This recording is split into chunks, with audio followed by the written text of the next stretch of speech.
Pak Henry, saat ini jam sudah menunjukkan 19.37. Kalau betul perkiraan sisa oksigen sampai dengan sekitar pukul 3 dini hari Sabtu, berarti artinya tinggal ada waktu sekitar 7-8 jam. Ini yang diupayakan untuk paling tidak bisa menemukan lokasi kapal selam KRI Nanggala. Apa yang akan dilakukan oleh teman-teman di SAR bersama petugas gabungan lainnya untuk memastikan selama 7-8 jam ini kita betul-betul semaksimal mungkin mencari KRI Nanggala? Ya, begini Mbak, kita dari Basarnas sudah bekerja sama dengan pihak BPPT, KNKT bahkan, dan juga pihak swasta yang selama ini menjadi mitra Basarnas dalam pendeteksian bawah laut. Upaya ini kita sudah kerahkan dan bahkan satu kapal yaitu KN Arjuna sudah ada di tempat lokasi. Sementara kita menunggu KN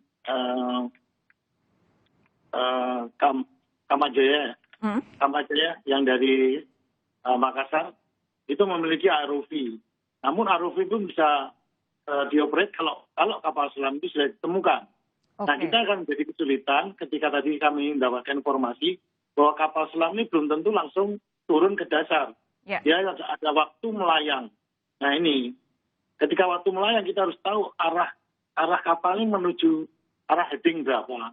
Artinya kemudian, area pencarian makin luas, jangan-jangan begitu ya? Iya, betul. Sedangkan informasi dari anak buah saya di KN Arjuna harus sangat kuat. Nah ini yang harus diperhitungkan. Jadi strategi kita nanti, kita harus menyebar dan mencari kemungkinan kira-kira melayang kemana kapal selam ini berada. Begitu, Pak Henry, yang saya tahu saat ini ada sejumlah alat atau sejumlah kapal atau apapun itu yang sedang dibutuhkan oleh tim SAR untuk mencari KRI Nanggala memang sedang dalam perjalanan. Tidak bisa langsung datang, tidak bisa langsung digunakan, butuh waktu. Ya. Kita paham itu bahwa kemudian nanti baru datang setelah masa perkiraan oksigen lewat, apapun itu tetap harus dicari begitu kan. Tapi kalau untuk saat ini di luar alat-alat yang saat ini sedang on the way menuju membantu untuk pencarian, apa yang sebetulnya paling dibutuhkan oleh tim SAR dan para petugas gabungan lainnya? Ya, yang kita butuhkan tentunya peralatan itu ada penjejak ditemukannya dulu, Pak. Oke. Ini kan tugas kita. Ya, kerjasama ini harus sama-sama. Dan keterbukaan di mana perkiraan kapal terakhir dan arah kapal itu kemana.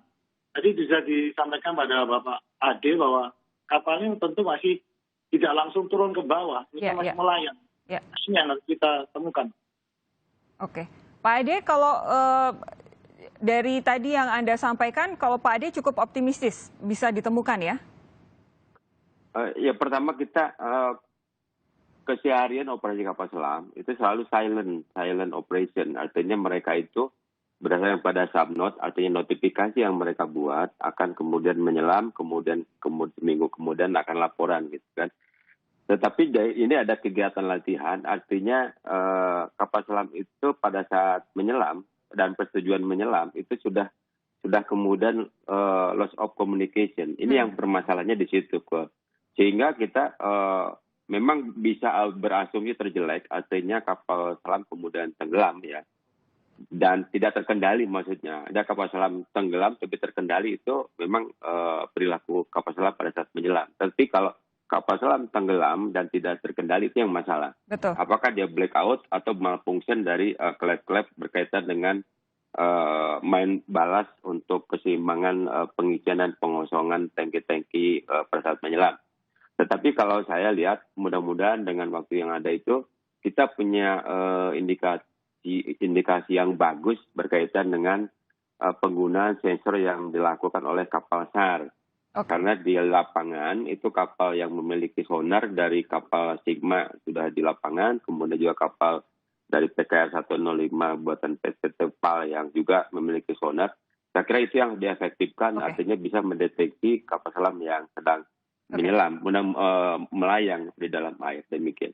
Bung Dev, terakhir, Ya. kalau menurut Anda saat ini dari hitung-hitungan teman-teman di DPR, sebenarnya berapa besar persentase alutsista kita yang benar-benar siap tempur, benar-benar harus diganti, dan kira-kira butuh untuk ditambah? Jadi gini, kita ngelihat selama beberapa tahun kebelakangan ini sudah beberapa kali kejadian alutsista kita baik pesawat terbang, kapal selam, kapal laut, juga ada beberapa kali yang jatuh, ada yang gagal gagal take off. Nah ini banyak kejadian pesawat-pesawat ataupun kapal-kapal ataupun juga persenjataan lainnya ya, tank juga yang nabrak warung bakso juga ada juga kejadian. Nah, jadi ini menunjukkan bahwa banyak sekali yang perlu diperbaiki. Jadi perlu kita merevisi lagi SOP-nya peralatan kita, penggunaan alutsista kita agar jangan sampai bukannya kita membela kedaulatan bangsa, malah akhirnya kita mengorbankan jiwa anak bangsa kita sendiri, baik itu TNI atau apakah itu sipil. Nah ya, jadi kalau dari jumlah ya kita tadi yang Pak Adi sempat katakan lagi soal MEF ya, itu memang kita masih dalam tahap terakhir, lalu juga nanti ke depannya untuk essential force-nya. Nah ya ini kita akan terus juga berbicara di Banggar ataupun di komisi ya untuk meminta agar lebih lagi kenaikan dari anggaran daripada TNI, tapi yang penting juga dari proses pengadaannya itu sendiri, agar barang yang dibeli itu memang sesuai dengan kebutuhan daripada TNI, bukan karena kepentingan-kepentingan elit ataupun juga pertimbangan-pertimbangan politik lainnya, politik luar negeri ataupun politik dalam negeri, akan tapi memang sesuai dengan kebutuhan TNI yang dapat digunakan untuk membela kedaulatan kita dan juga menjaga keselamatan prajurit kita. Itu yang paling penting, karena dalam upaya untuk menjaga kedaulatan, kita juga punya kewajiban untuk menjaga seluruh nyawa para prajurit terbaik bahkan yang ibaratnya oleh negara dipaksa masuk ke dalam alat-alat alutsista yang memang dimiliki oleh negara ini, begitu kan. Jadi peremajaannya perlu, perawatannya juga perlu untuk menjaga semua nyawa yang ada di dalamnya.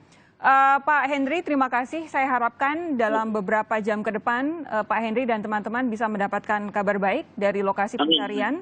Kita terus berdoa untuk itu supaya KRI Nanggala 402 segera ditemukan. Pak Ade, Bung Dev, terima kasih atas waktu Anda bergabung malam hari ini di Sapa Indonesia Malam. Sehat terus, kita jumpa lagi lain waktu.